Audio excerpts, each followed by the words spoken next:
This is the first clip in our DVD, and so I thought it would be interesting to talk in general what the real world certifier is, and then discuss, again in general terms, what are the most common tests performed by the real world certifier. What do you think? Sounds like a good idea to me, Daryl. People say, what is the real world certifier? Well, it's a tester that does all of the most common tests that you would expect it to perform on cables, like give you an accurate cable length, tell you whether the cable has an open, short, a split pair. If it does have a split pair, how many feet down the cable is that split pair? How many feet down the cable is that open? In other words, you expect some good troubleshooting tools. But above and beyond that, the real world certifier takes a look at some speed components of the cable. And it can tell you what your cable category is. So if you're pulling Cat5e cable, it can tell you it's Cat5e cable. And will also even predict the speed of data that you can send down that cable. Now, in addition to that cable testing, we also can troubleshoot your network devices. And we can test the cable in conjunction with a network device. So it's quite a package. And the package includes a pouch, a zippered pouch, 2 jumper cables, the real world certifier main unit, the real world certifier probe, certification stickers, a tablet that not too many people use really, because most people store their tests in the memory of the tester, and then when they get back to their office they print that out. You can store up to 250 tests in the real world certifier, and they print it out by using this cable that allows you to connect the main unit to your PC running Excel. We actually import the data from the tester into Excel, and you can either give your customer just the Excel file if you'd like, or you can print out all the spreadsheets and give them a sheet on every cable that you tested. You get a very good instruction manual that defines most of the terms that we're going to be using, and you get the software, which is really nothing more than an enhanced spreadsheet. You don't have to do a major install on your computer. Why don't we take everybody through a real world certifier test, Joe? That's a good idea, Daryl. Now we have the certifier has just been turned on. Now I could have turned on the backlight, but since this is a well-lit room, we'll just look at the screen without the backlight. It asks us if we want to test cables or network ports or review printer memory. So let's test cables.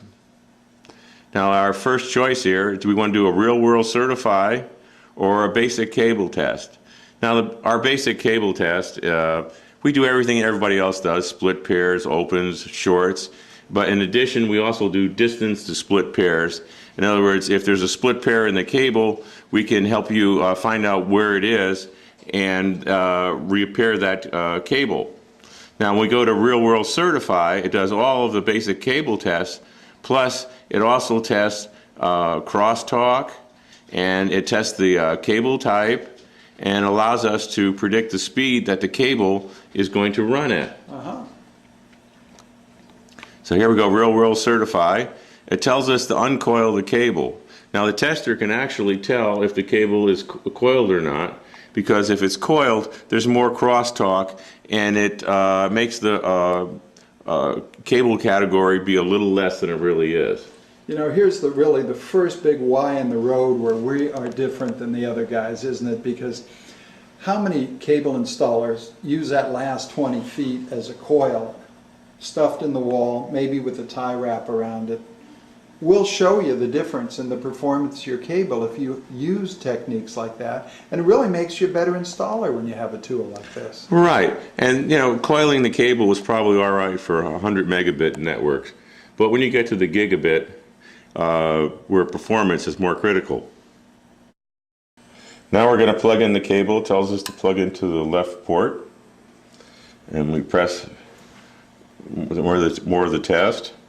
Now it asks us if it's a patch cable or a solid cable. The solid cables are the ones normally found in the wall, and the patch cables are the ones that connect from the wall outlet to the equipment, which may be a PC or a switch or a hub. And you had a nice way of figuring out whether you were dealing with a patch cable or not. with the magnifying glass, right? If you saw a stranded cable, it's a patch cable. Right, that's very nice about these connectors. You can just look at them and you can see the end of the wires. Yeah. And I just use a little magnifying glass and I can look at them and know right away. And also you can pretty much tell by how flexible the wire is. So it is a patch cable if it's flexible. Alright, so now we tell it's the patch cable and it begins the test. First it tests for split pairs, then it tests the next, which is near end crosstalk, then it tests the effects, which is the far end crosstalk, and we do these tests digitally, so it's moving right along. And now we're testing for the speed of the capability of each of the pairs. So that now that that's complete, it tells us to plug in the probe at the far end of the cable. And it tells us that the red light will come on when the test is done. Now, we happen to have the far end of the cable is right here, but this could be in a wiring closet some distance away, and you may have to be able to find that cable. So the first thing we do is that we've placed a tone on the cable to help us locate it in the wiring closet. And then once we've located the cable, now this audio probe is also the test fixture for the far end of the cable. And the little red light has come on to tell us that the test is complete, and it also tells us a straight through cable. Now that that test is done, we can unplug the probe.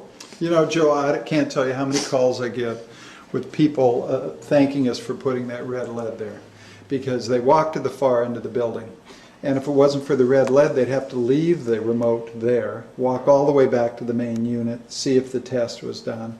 Here we tell them right there in the remote area the test is done. Simply unplug it, stick it in your pocket, and come back to the main unit. Well, that's where we've been very lucky. We've had a lot of customer input, because, you know, the customers realize that we're trying to create a very cost-effective piece of equipment. And they've been very good to help us make these little features that have made a big difference to them. Sure. Because to them it's all about time. How do I save my time? How do I get the best out of my time? Got it. So that was a suggestion from a customer. So there we are. We're done. Now we can take our probe, go back to the main unit. That's right. So now we go back to the main unit, and we can see that this is a pretty good cable. It's above a 5E cable. It's not quite a 6.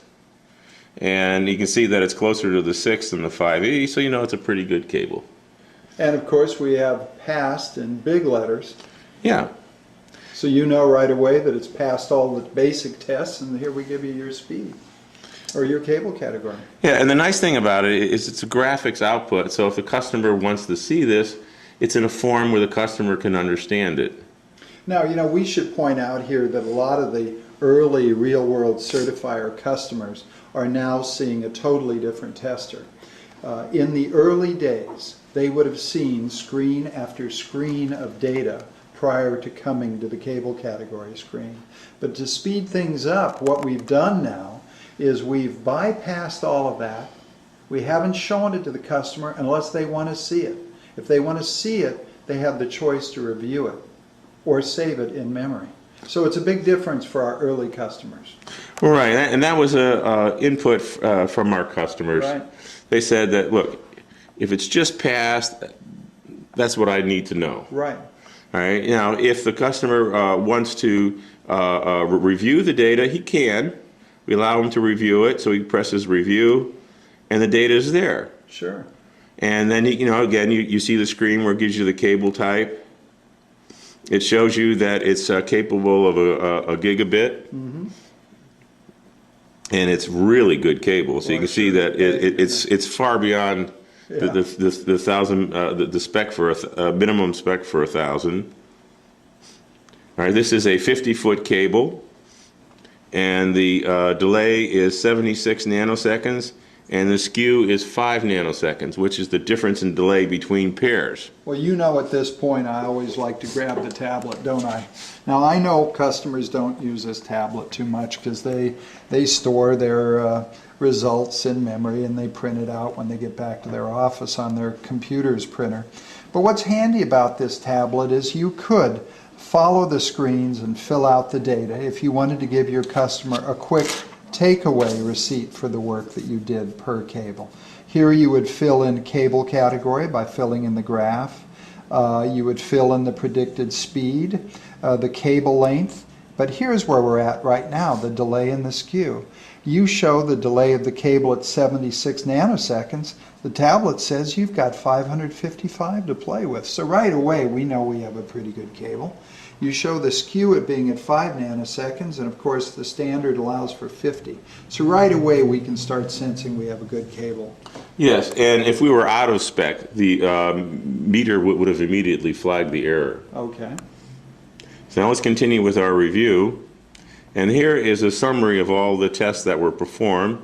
It says the delay, which is the time it takes the data to travel from one end of the cable, is okay. The skew, which is the difference in delay between pairs, because data is sent on several pairs at the same time, and the data all has to arrive at the receiving unit at the same time. If there's too much difference in time between pairs, then some of the data is going to be lost and there will be errors. All right, the next, which is the near-end crosstalk, is the crosstalk between pairs. In other words, you put a signal on one pair and then you measure how much signal is on the other pair. And we do that digitally. And then on the fixed, which is the far-end crosstalk, we measure the crosstalk from one pair to another, but on the far end of the cable. Okay, we say the split pairs are okay. The map is okay.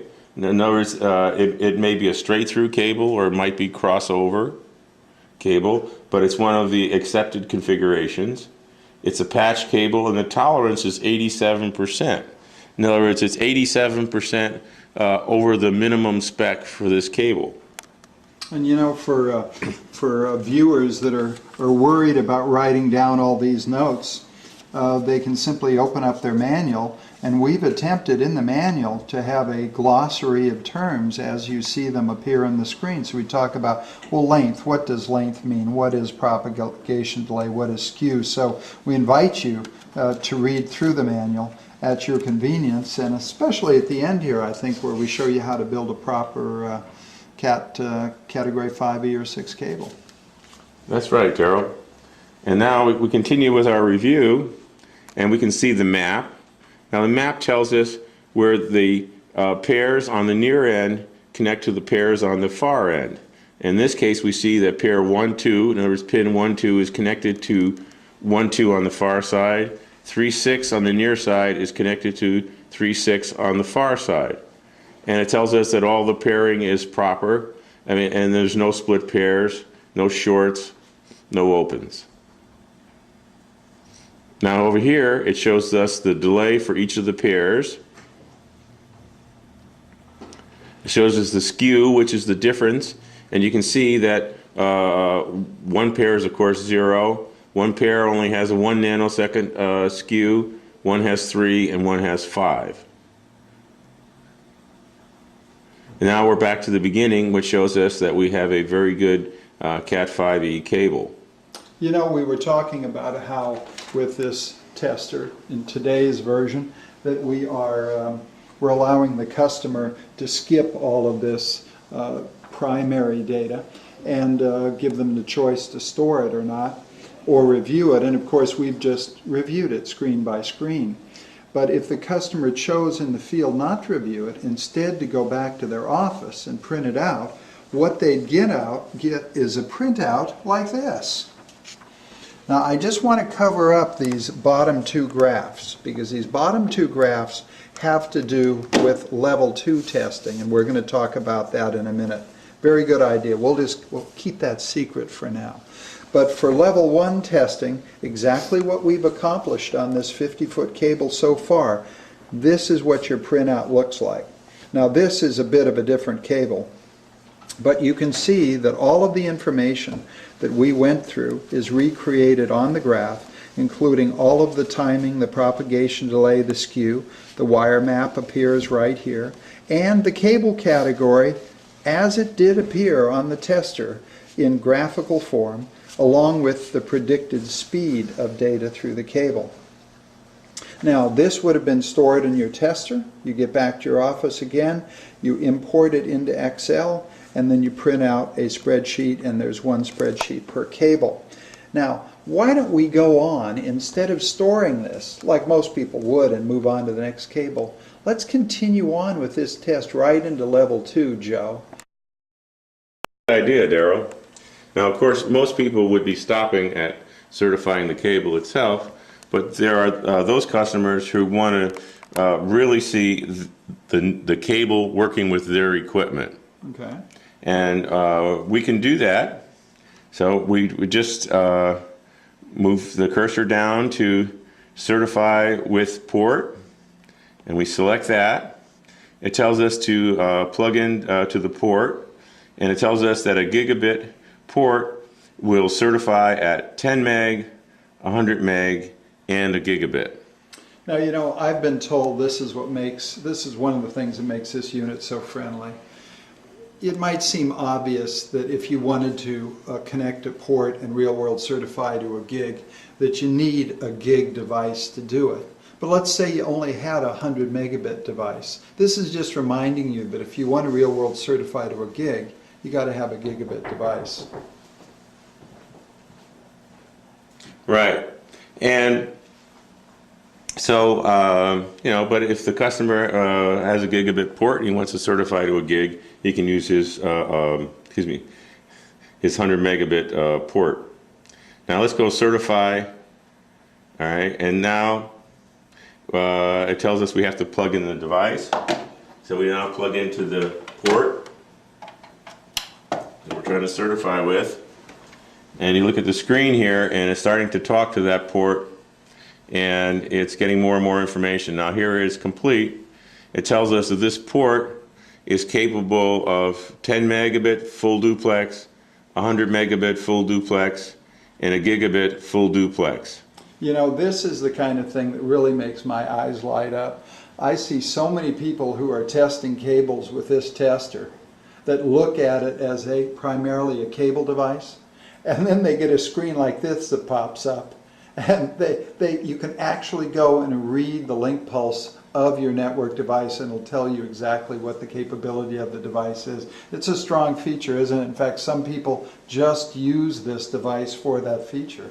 Right, and also cable pullers use it too, because a lot of times, you know, they'll do their installation, and then a few days later the customer calls up and says, I can't get my network going. It must be your cable. Right, exactly. You know, the cable guy is always the easiest guy to blame. First to get the blame. So this way, the cable guy, instead of having to go back there and install a second cable to find out the second cable works the same as the first cable did, he can plug into the customer's equipment and say, oh, wait a minute. You're trying to run at a gig, and that switch over there is only a 100 megabit switch. There you go. All right, or maybe the card in your PC is only a 100 megabit card. And then he doesn't have to go through all that trouble of pulling another cable just to prove that the cable works. Mm-hmm. Now it shows us also that the port out there has an auto MDI, MDI-X. In other words, it can be either straight through or crossover. Make its own cable. That's right. And now, here is a really big feature. You can actually see the data levels on each of the 4 pairs. Yeah, look at that. Mm-hmm. And this is, and it's a nice readable format. And over here we have a line across where it shows the minimum data level according to the spec. You know, and you made the point earlier, the poor cable guy getting blamed for bad cable. Here you come along and you can actually see real live data coming out of the customer's own switch. See the signal levels of each pair. Clearly displayed, plenty of signal there, more than twice what you need. That's right, and it's a nice simple format, so now this is something that he can talk to the customer with. So let's say, for example, if these signal levels were just barely above minimum, or maybe even a little bit below minimum, he could tell the customer, well, it's not a cable problem, it's, you know, your device has a small signal level. Right. Maybe you should get another one, or maybe you need a repeater, and then you can start talking about choices of what to do. Mm-hmm. Very good. Now we can Now this is a screen that I like a lot because this takes the summary of the cable test and the data test, and it combines them together in one screen, and we can see is that this cable and that hub can run well above a gigabit, and there's good margin for error. So this is a sound good installation. This cable and a hub together, or switch, are a good combination, and we're going to have good results, good reliable results. You betcha. And now we can save the results. Now you get your second chance to save, right? We bypassed the first chance to save after level 1 because we didn't want to stop testing. Now we get our second chance to save at the end of level 2.